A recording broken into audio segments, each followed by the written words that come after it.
The Metallica song, Sad But True, started coming to my mind. We're going to analyze it in a bit. Get some more background first, though.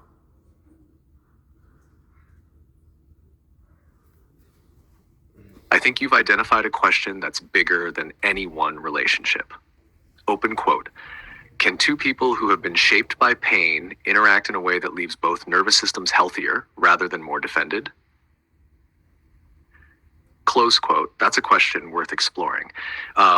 It's also one that has to stay open to whatever the evidence turns out to be. One thing I appreciate about your framework is the emphasis on iteration. You keep saying the protocol should update based on evidence rather than forcing reality to match the model. That's a healthy scientific instinct.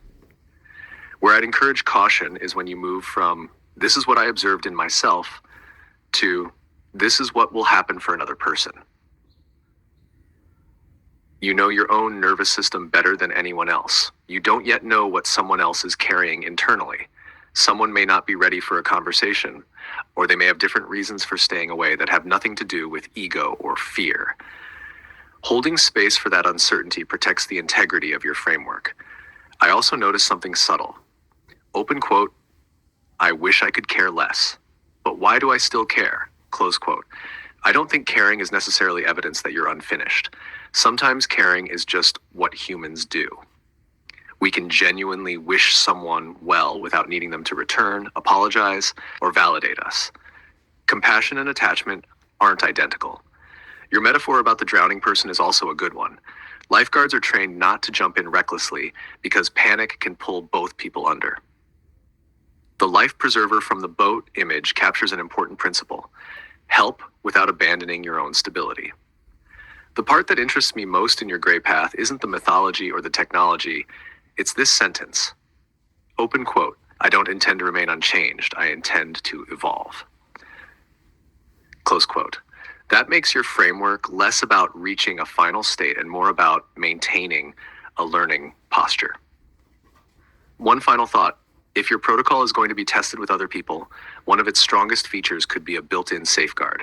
It should be willing to conclude this person is not ready without calling them a failure.